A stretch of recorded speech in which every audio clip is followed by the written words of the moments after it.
سورہ یونس کی آیت نمبر 18 ہے۔ اعوذ باللہ من الشیطان الرجیم، بسم اللہ الرحمن الرحیم۔ وَيَعْبُدُونَ مِن دُونِ اللَّهِ مَا لَا يَضُرُّهُمْ وَلَا يَنفَعُهُمْ وَيَقُولُونَ هَؤُلَاءِ شُفَعَاؤُنَا عِندَ اللَّهِ قُلْ أَتُنَبِّئُونَ اللَّهَ بِمَا لَا يَعْلَمُ فِي السَّمَاوَاتِ وَلَا فِي الْأَرْضِ سُبْحَانَهُ وَتَعَالَى عَمَّا يُشْرِكُونَ۔ صدق اللہ العظیم۔ اور وہ عبادت کرتے ہیں اللہ کے سوا اس چیز کی جو نہ نقصان پہنچا سکے ان کو اور نہ نفع، اور وہ یہ کہتے ہیں یہ تو ہمارے سفارشی ہیں اللہ کے ہاں۔ آپ فرما دیجئے کیا تم اللہ کو بتلاتے ہو جو اس کو معلوم نہیں آسمانوں میں اور نہ زمین میں؟ وہ پاک ہے اور برتر ہے اس سے جس کو تم اس کا شریک کرتے۔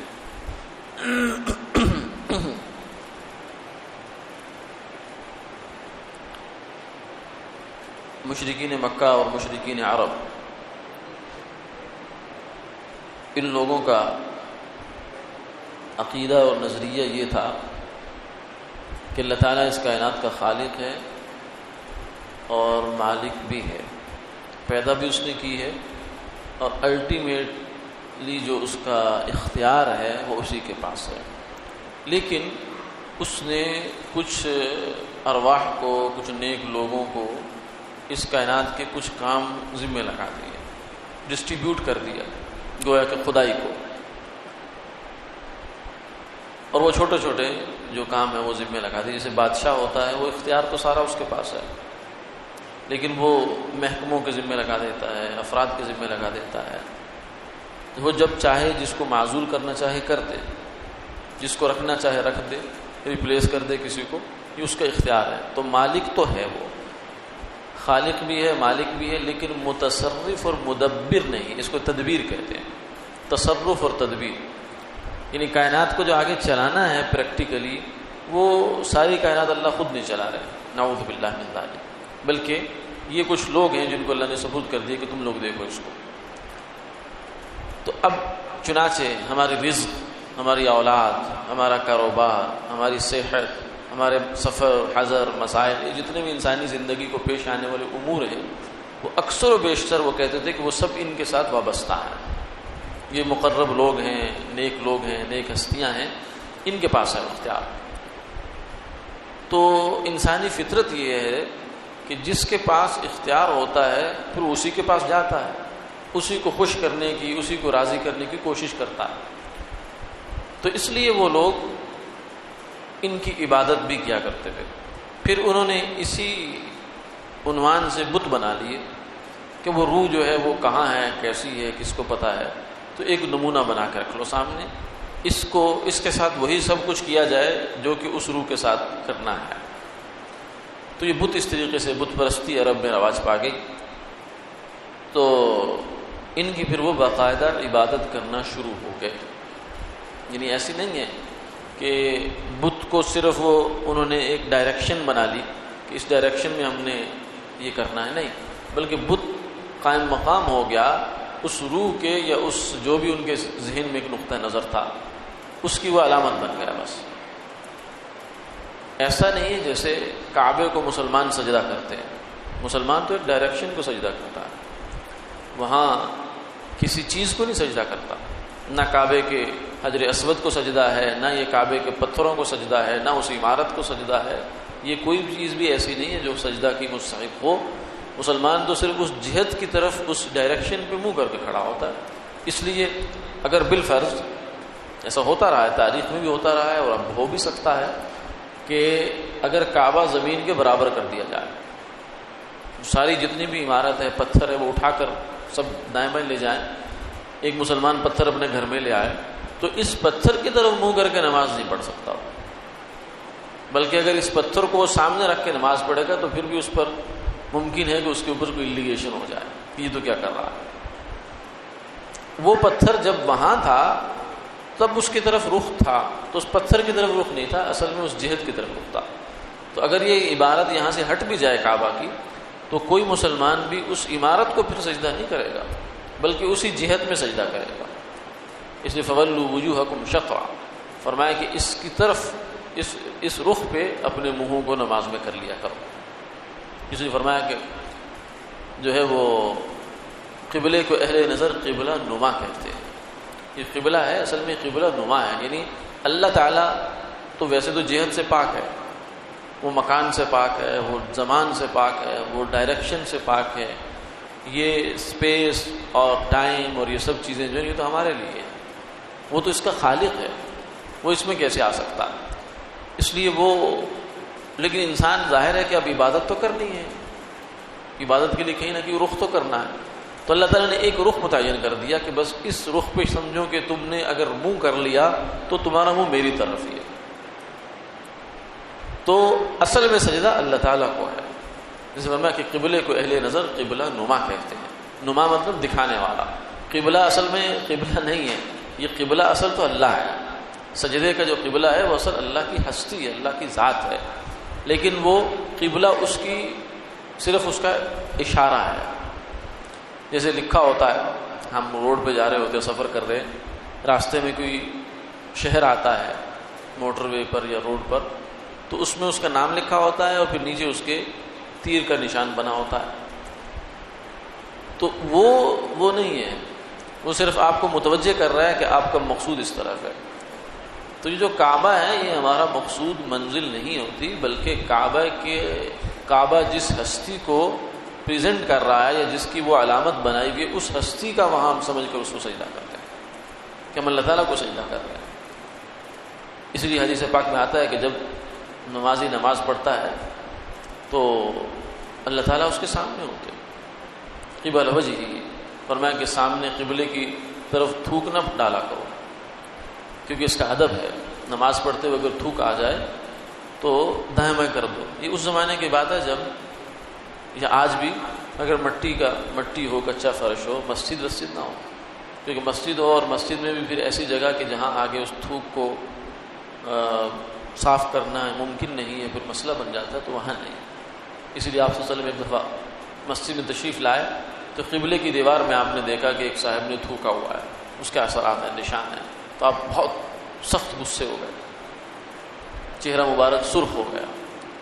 پھر ایک جو ہے وہ خاتون یا کوئی صاحب تھے وہاں، انہوں نے وہ جگہ کھرش دی کیونکہ مٹی کی دیوار تھی، اور پھر اس کی جگہ خوشبو لگا دی، تو پھر آپ نے فرمایا کہ ہاں یہ بہت اچھا ہو گیا۔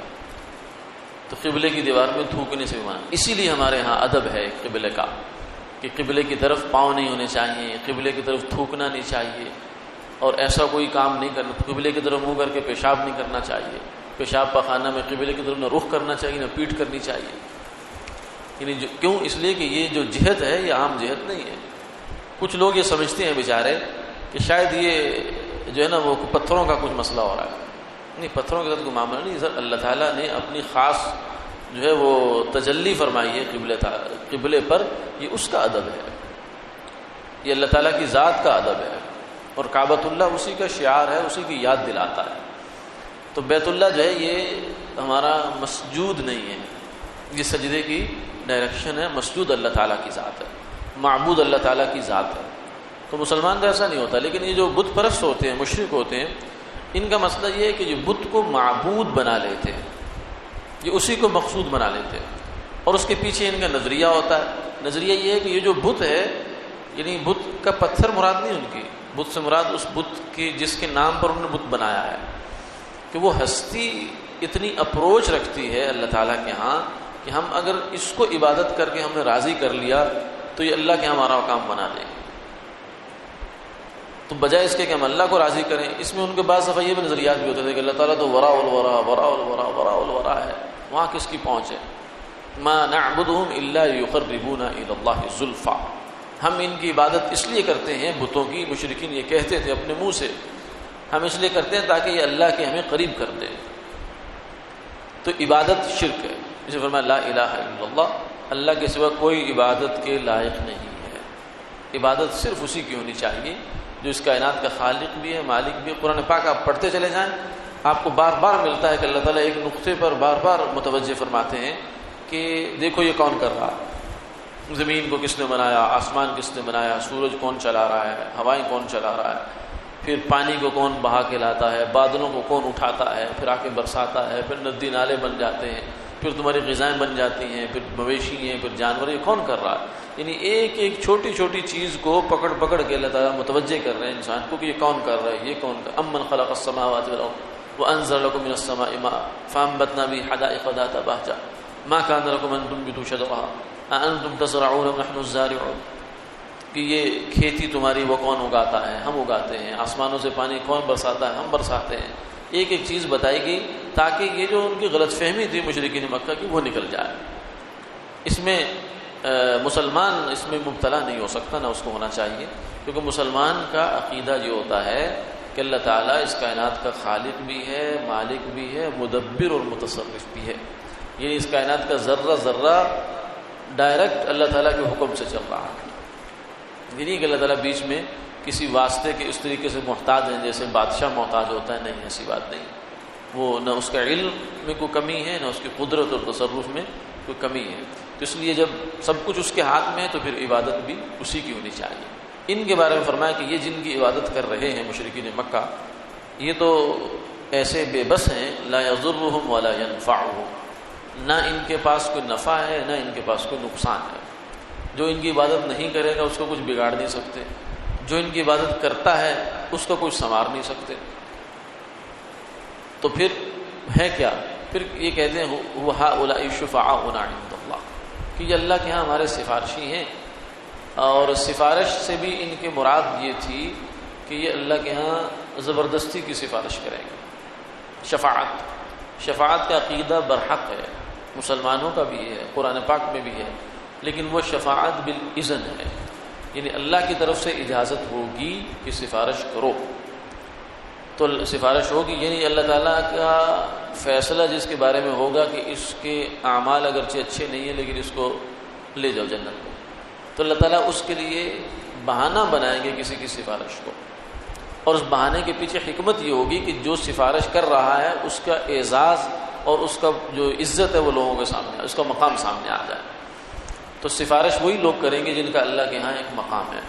لیکن یہ سفارش جو ہے نا یہ بالاذن ہوگی، اللہ کی اجازت سے ہوگی. اور دوسرا یہ ہے کہ اس کی سفارش کے اندر اللہ تعالیٰ پر کسی قسم کا کوئی بھی دباؤ نہیں ہوگا، بالکل فری ہوگی. یہ دنیا میں نہیں ہو سکتا. دنیا میں ہم اس کی مثال نہیں سمجھ سکتے. کیوں؟ اس لیے کہ ہم جتنی سفارشیں کرتے ہیں یا کرواتے ہیں وہاں کسی نہ کسی درجے میں کوئی نہ کوئی اخلاقی دباؤ ہوتا ہے. یعنی ایک آدمی کام نہیں کرنا چاہ رہا، ہمارا دوست ہے، ہمارا رشتہ دار ہے، ہمارا عزیز ہے، تو وہ اس کی میرٹ پر کام پورا نہیں ہے یا کچھ اونچ نیچ 19-20 ہے، وہ سوچتا ہے کیا کریں. پھر سوچتا ہے کہ اگر نہیں کروں گا تو وہ برا مان جائے گا، جس نے سفارش بھیجی ہے وہ برا مان جائے گا. چلو کچھ کرتے ہیں، کچھ کرنا پڑے گا. دل میں آدمی یہ سوچتا ہے، خیال کرتا ہے. لیکن اللہ تعالیٰ کے ساتھ ایسا معاملہ نہیں. اللہ تعالیٰ مجبور نہیں ہے، بالکل بھی کسی کے پابند نہیں ہے، حتیٰ کہ مجبور محبت بھی نہیں ہے. یہ بھی ایک جذبہ، انسان اس کے دباؤ میں آ جاتا ہے. ماں باپ اولاد کے معاملے میں مجبور ویسے تو نہیں ہوتے، یعنی ان کو کوئی زور زبردستی اولاد ایسی تو نہیں کرتی. چھوٹا بچہ ہے تو کیا کر رہا ہوتا ہے، لیکن اس کی محبت انہیں مجبور کر دیتی ہے کچھ ایسا کام کرنے پر جو ان کا دل نہیں چاہ رہا ہوتا. تو اللہ تعالیٰ کے معاملہ ایسا بھی نہیں، بالکل قادر مختار ہے، مطلق ہے، لیکن وہ اپنے بندوں کو نوازتا ہے، اعزاز دیتا ہے، اس کے لیے سفارش ہوگی. تو لیکن جو مشرکین مکہ کا نظریہ تھا یا ان لوگوں کا تھا، یہ لوگ شفاعت بالجبر کے قائل تھے. یہ کہتے تھے اللہ تعالیٰ کے ہاں ان کا اتنا مقام ہو گیا ہے کہ اب اللہ ان کی ٹال نہیں سکتا. آرام سے ٹالنے سے پہلے نعوذ باللہ اس کو سوچنا پڑے گا کہ دیکھو میں کس کی بات ٹال رہا ہوں. یہ ان کا نقطہ نظر تھا اور یہ شرک ہے. اللہ تعالیٰ کی نسبت کسی بھی انسان کے بارے میں یہ خیال رکھنا کہ اس کا اللہ تعالیٰ کے یہاں اتنا مقام اور مرتبہ ہو گیا ہے کہ وہ اللہ اس کی ٹال نہیں سکتے، یہ بات غلط ہے۔ ہاں یہ الگ بات ہے کہ اللہ تعالیٰ بعض دفعہ بندے کا اعزاز کرتے ہیں، وَإِنَّ مِنْ عِبَادِ اللَّهِ مَنْ لَوْ أَقْسَمَ عَلَى اللَّهِ لَأَبَرَّهُ۔ یہاں بڑا نازک مقام ہے یہ، اس جگہ پر آ کر بہت سے لوگ کچھ دائیں نکل جاتے کچھ بائیں نکل جاتے، کچھ لوگ اللہ تعالیٰ کی توحید اور اس جو اختیار اور قدرت ہے اس کو اتنا ان پہ غالب آتی ہے کہ وہ انسانوں کا جو مقام مرتبہ ہے انبیاء علیہ السلام کا، اولیاء کا اور نیک لوگوں کا، وہ سب نظر انداز ہو جاتا ہے۔ یہ بھی غلط ایک رویہ ہے، اور کچھ لوگوں پر وہ مقام اور مرتبہ اتنا غالب آتا ہے کہ وہ اللہ تعالیٰ کو نعوذ باللہ مجبور بنانے چل پڑتے ہیں۔ خدا کے پکڑے چھڑائے محمد، محمد کے پکڑے چھڑا کوئی نہیں سکتا، یہ بالکل سری شرکیہ مضمون ہے۔ تو یہ اس طرح کے مضامین چل پڑتے ہیں، تو یہ دونوں جانب افراط اور تفریط ہے، حد سے نکلی ہوئی بات ہے۔ اصل بات یہ کہ اللہ تعالیٰ بالکل مجبور نہیں، ہاں اللہ اپنے اختیار سے اپنے بندوں کو عزت دیتے ہیں، قیامت والے دن بھی دیں گے اور اس دنیا میں بھی دیتے ہیں۔ اس دنیا میں یوں عزت دیتے ہیں کہ اللہ تعالیٰ کے یہاں ان کا اتنا مقام ہوتا ہے کہ ان کے منہ سے نکلی ہوئی بات یا ان کے اٹھے ہوئے ہاتھ، اس کی اللہ لاج رکھتے ہیں، ان کے عزت، یہ بھی عزت ہی دینا ہوتا ہے، یہ اسی کو کرامت کہتے ہیں۔ کرامت کا مطلب عزت ہی ہوتا ہے، اکرام، عزت۔ تو کرامت کا مطلب ہوتا ہے کہ کسی نیک آدمی کا اللہ سے اتنا تعلق ہے کہ اس نے ہاتھ اٹھائے، اللہ تعالیٰ نے اس کی دعا فوراً قبول کر لی، یا اس کی زبان سے کوئی کلمہ نکلا تو اللہ تعالیٰ نے ویسے ہی کر دیا۔ حضور کی خدمت میں ایک واقعہ آیا تو اس میں آپ نے فرمایا کہ اس سے تو قصاص ہوگا۔ کسی عورت، دو عورتوں کا آپس میں لڑائی ہو گئی جس میں ایک نے دوسرے کو مار دیا، تو آپ نے فرمایا تو اللہ تعالیٰ کا تو فیصلہ اٹل ہے کہ قصاص ہوگا۔ تو ایک صحابی جو تھے انہوں نے کہا یا رسول اللہ واللہ لا یختص منها ابدا، اس سے قصاص نہیں لیا جائے گا۔ تو آپ فرما رہے ہیں کہ بھائی قصاص ہوگا، وہ کہتے ہیں نہیں ہوگا۔ تو حتیٰ کہ پھر یہ ہوا کہ اس کے وہ جو صاحب حق تھے ان کے اہل خانہ پہلے مان نہیں رہے تھے صلح پر، وہ کہتے ہیں نہیں قصاص لینا ہے ہم نے، ہمارا نقصان ہوا ہے، ہمارا بھی نقصان پورا کر کے، یعنی اس بندے کے ساتھ بھی یہ معاملہ ہونا چاہیے۔ تو پھر اللہ نے ان کے دل میں ڈالی، وہ مان گئے، انہوں نے کہا کہ ٹھیک ہے صلح ہو جائے گی۔ تو اس موقع پر اللہ نے فرمایا کہ یعنی آپ صلی اللہ علیہ وسلم نے فرمایا ان من عباد اللہ من لو اقسم علی اللہ لابرہ۔ بعض لوگوں کا اللہ کے ہاں یہ مقام ہوتا ہے کہ اگر وہ اللہ پر قسم کھا لیں تو اللہ ان کا مان پورا کر دیتا ہے، یعنی ان کا اللہ تعالیٰ کے ساتھ ایسا تعلق ہوتا ہے۔ تو یہ اللہ کرتے اپنے اختیار سے ہی ہے، وہ مجبور نہیں ہے، لیکن بعض بندوں کا ایسا تعلق اللہ سے ہوتا ہے۔ تو یہ اعتدال کا راستہ ہے، اس کو ماننا چاہیے۔ اس سے دائیں بائیں ادھر ادھر نکلیں گے تو اس سے پھر آدمی کا عقیدہ آزمائش میں آ جاتا ہے۔ تو مشرکین مکہ بہرحال وہ یہ خیال رکھا کرتے تھے کہ یہ ان کے جو معبود ہیں یہ سفارشی ہیں، صفات بالجبر۔ پھر آگے اللہ تعالیٰ نے فرمایا کہ کیا اللہ تعالیٰ کا تو کوئی شریک نہیں ہے، ہو بھی نہیں سکتا، اللہ تعالیٰ کا شریک ممکن ہی نہیں ہے۔ تو جب ہو ہی نہیں سکتا تو ہے ہی بھی نہیں کہیں، تو اب تم بناتے ہو، اللہ تعالیٰ کو بتاتے ہو کہ آپ کی یہ بھی شریک ہے، یہ بھی شریک ہے، یہ بھی شریک ہے، اللہ شریکن من لقتا۔ اس حد تک وہ اس میں آگے چلے گئے کہ جو تلبیہ ہے بیت اللہ اس کا حج کا، اس میں بھی کہتے ہیں لبیک لبیک اللہم لبیک لا شریک لک لبیک الا شریکن من لقتا، تیرا کوئی شریک نہیں سوائے اس شریک کے جس کو تو نے اختیار دے دیا، سونپ دیا ہے۔ تو یہ اللہ تعالیٰ فرماتے ہیں کہ میں نے تو کوئی شریک نہیں بنایا، یہ تم کہاں سے کہہ رہے ہو؟ جیسے کہ آدمی کا کوئی بیٹا نہ ہو اور اس کو اگر کوئی کہے کہ آپ کا بیٹا آج مجھے ملا تھا فلان جگہ، کہتا تھا ابا جی اتنے پیسے منگوا رہے ہیں آپ سے، تو وہ سر پکڑ کے بیٹھ جاؤ بھائی میرا تو کوئی بیٹا ہے ہی نہیں، کون تجھے چونا لگا کے چلا گیا؟ میرا کوئی بیٹا نہیں بھائی، تو ہی ذمہ دار ہے، کسی سے پوچھ لے میرا کوئی بیٹا نہیں۔ تو جو چیز ہے ہی نہیں وہ اللہ کے متھے لگا رہے ہو تم۔ قل اتنبئون اللہ بما لا يعلم في السماوات ولا في الارض، جو زمین و آسمان میں کہیں بھی نہیں ہے اس کو تم خدا کے جو ہے وہ نسبت دے رہے ہو۔ سبحانہ، اللہ تعالیٰ پاک ہے، وتعالی عما یشرکون، اور جس کا بھی یہ شرک اللہ تعالیٰ کی طرف منسوب کر رہے ہیں ان سب سے اللہ بلند و بالا اور برتر ہے۔ وآخر دعوانا الحمد